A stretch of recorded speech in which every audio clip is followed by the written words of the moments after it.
Hey everybody, welcome back to Everyday Journey. I bought a milling machine. This is a round column Jet-16 12-speed mill drill combo. It actually weighs about 700 pounds. It's got a 9 3/8 inch by 23.5 inch table. It's supposed to have a 2 horsepower 3-phase motor, but it's been repowered with a 110 volt / 220 volt 2 horsepower motor.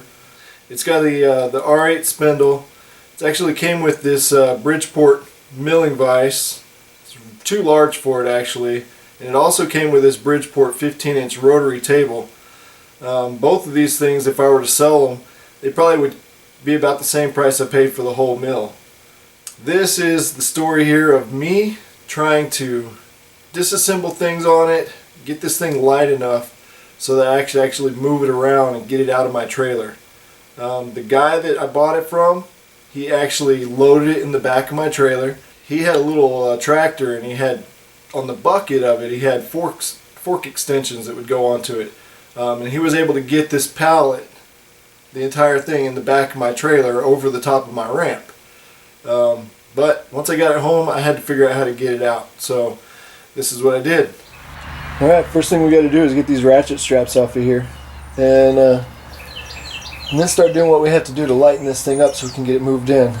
Go ahead and remove the cover there. The easiest thing would be removing the motor. So we'll go ahead and do that. And then we'll look into what else we got to remove.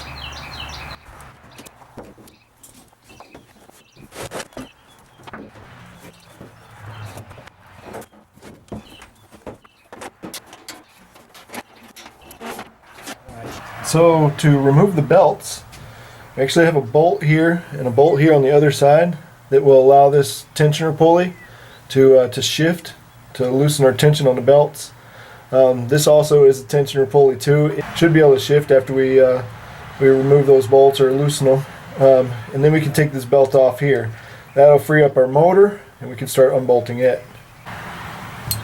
Alright, these are 12mm sockets or bolts. And surprisingly, that's actually loose already.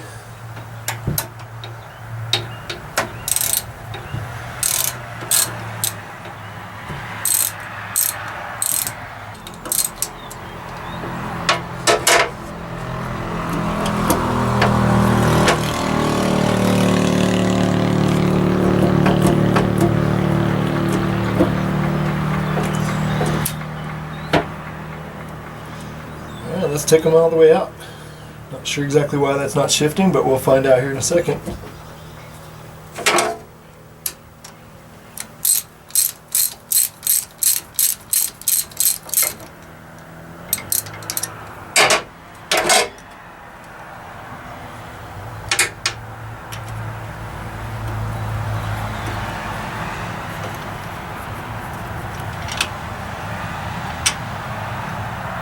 And as you can see, those are definitely deformed, so we'll probably be putting some new washers on those.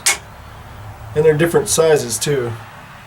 My guess is one of them probably got broken off at one point in time or lost.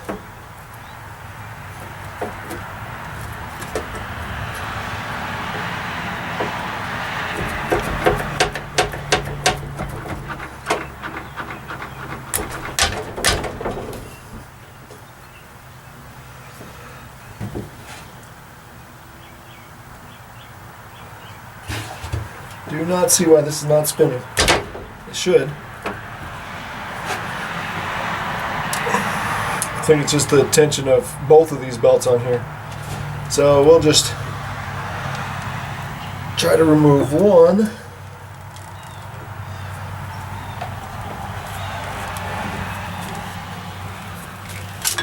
There we go. So now everything breaks loose. So going to take that one off.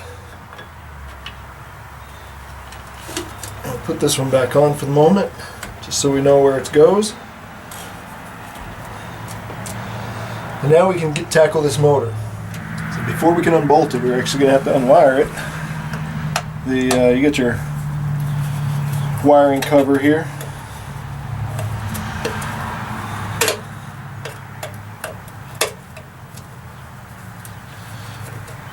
And it's a good idea, once you open these up and before you start undoing everything, just take a picture of it. Use your phone or whatever, take a picture of it so you remember how things go. Me, I'm going to have a video, so I can always go back on that.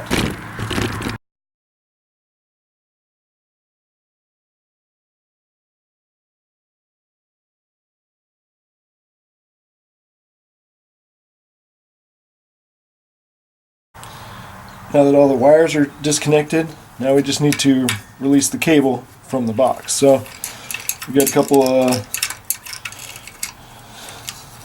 of pieces that just need to unscrew here so we can release it from the box. Pull the cables through. Take that one off. This one here, a little bit more difficult, but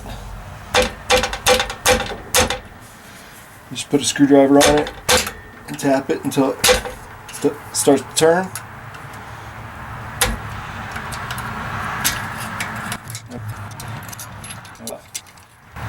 Now this is our power cable. It's going over to the switch, and the switch actually has another cable that'll plug into the wall.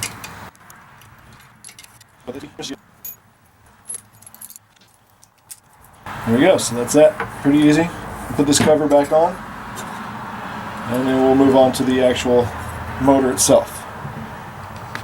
I didn't really realize it at the time, but this motor actually rotates so that it can actually keep tension on it. We have a tensioner right here. Looks like it's adjusted. Well, looks like it can be adjusted with this bolt here. But I'm sure both of those working together to tension the bolts, or tension all the belts. So now we've got the motor itself. We've got some bolts here, 4 of them bolting it on. Just a matter of taking those off and then lowering the motor down.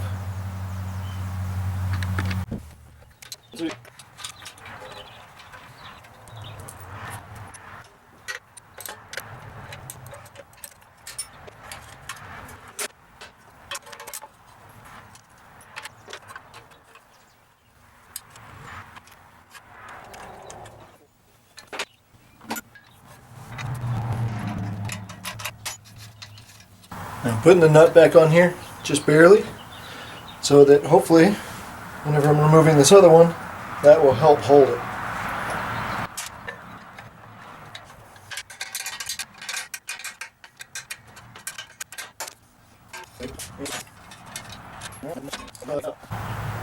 So the next thing we're going to do, since it's wired up to our switch over here, we're going to take off this homemade light.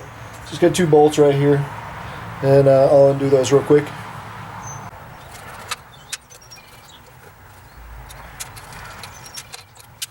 So here on the other side, somebody decided to mount this on here. I don't really care for it there, but may or may not keep it there. This is the switch. They made a little homemade mount here out of some steel tubing. We're just going to take off these bolts here so we can remove that whole assembly. Alright, bolts removed. Let's take this loose. So there we go. We got our light and our whole switch and cable and everything all out at once. Okay, so now we're going to remove the pulleys. Go ahead and take these back out.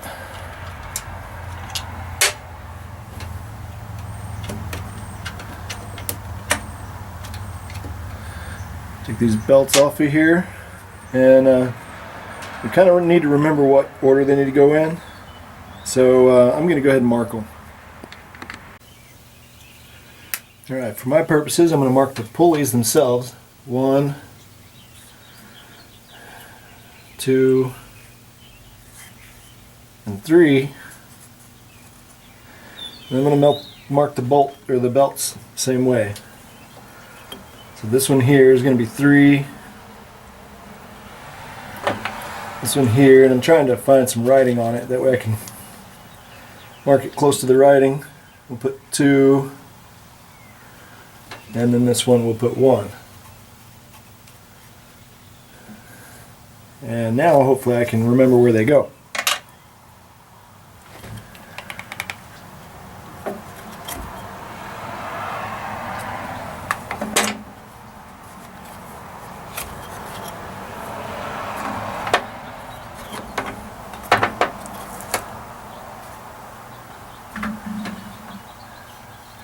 And now we should be able to pull these plates directly up. We'll probably have to take off this cap up here on top. So to remove this cap, it's got a 4mm set screw right here. So go ahead and take that loose.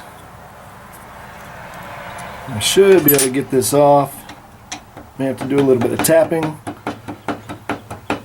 but it looks like it's coming.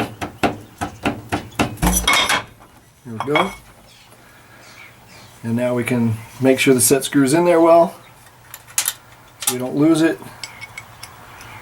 And then we can go ahead and pull the pulleys off.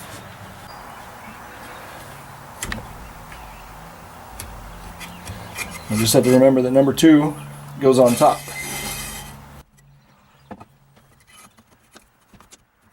Alright, since I don't have a crescent wrench this big, we're going to use a pipe wrench. And it's not the best ideal thing for it, but it's better than these channel locks over here. We'll go ahead and try to remove this spindle nut. And hopefully we don't lose the whole spindle.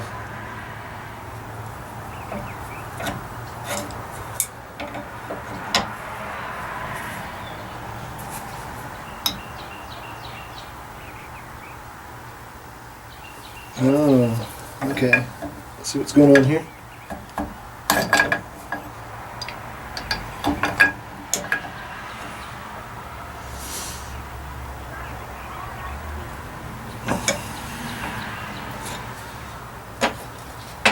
We'll loosen this.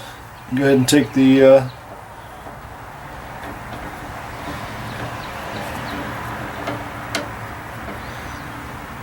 take our collet out. And I don't want to do this, but I'm going to.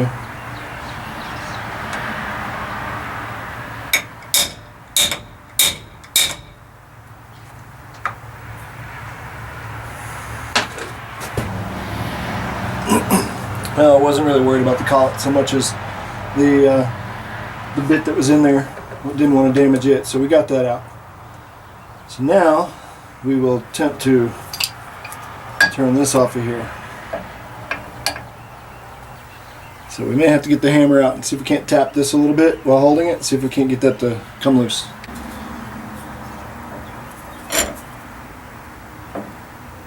Alright, let's see what we get.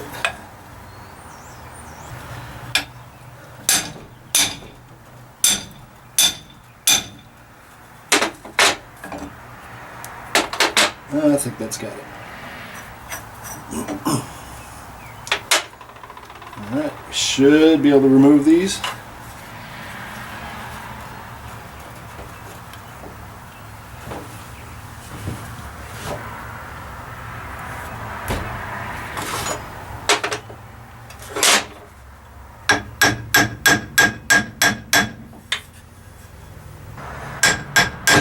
There we go. Just tapping it lightly. You can see it didn't even mark it or anything. Just trying to give a little bit of break up that stuff that's in the middle there that's holding it all together. But there you can see this right here, another 10 pounds or so. So we're lining it up quite a bit. Our next thing is we're going to remove this underside of remove the under part of the cover here. Alright, so we got 3 12mm bolts.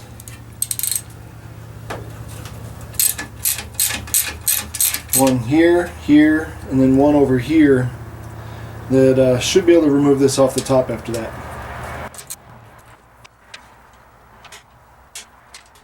There we go, let's see what it does.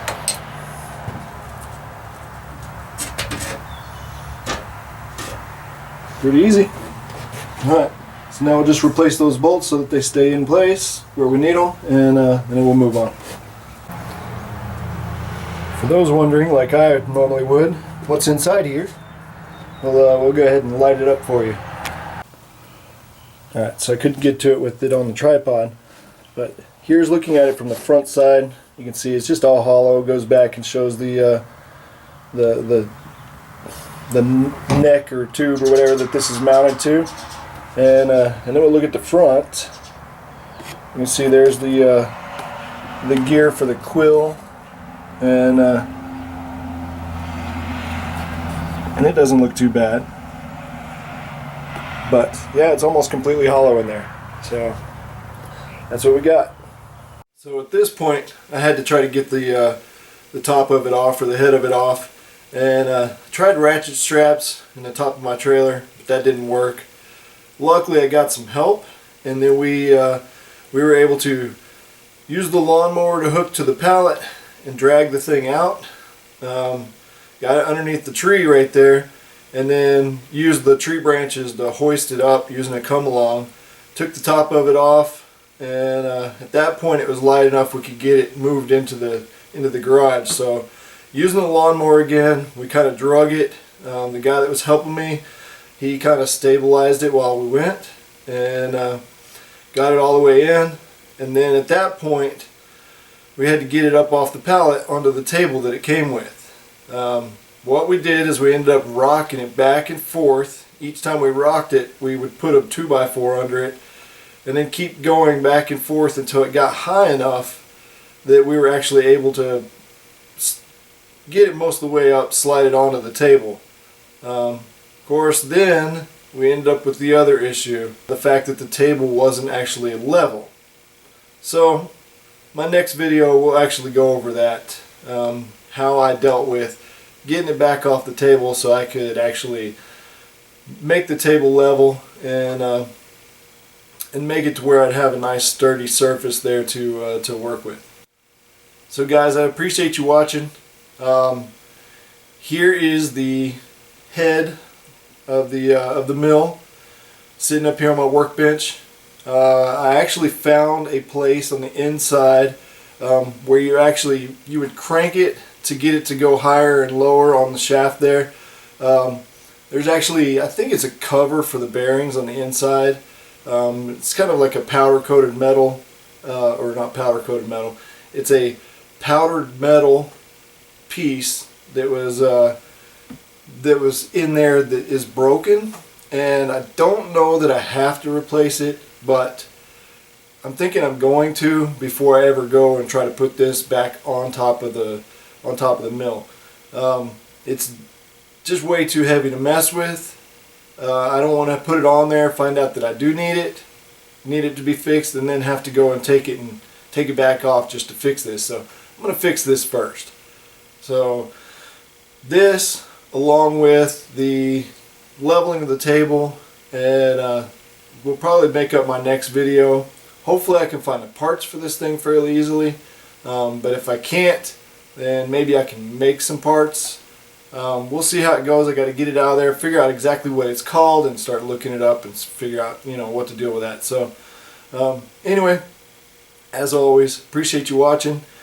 If you have any advice for me, I've never owned a milling machine, never operated a milling machine, so I don't know anything about this other than things that I've watched on YouTube. Things like A-Bomb79. His channel is awesome, and I learn a lot by watching him, and hopefully him, along with all the other YouTubers that I've been watching and all the information I can find online, hopefully we get this thing up and running and working. It does work. I do know that. The guy actually that I bought it from, he actually powered it up and everything, showed me it could actually mill at least aluminum. So it does work. It's just a few things I need to do to get it back in good working order anyway. So you guys take care, and as always, I appreciate you watching. I'll see you next time.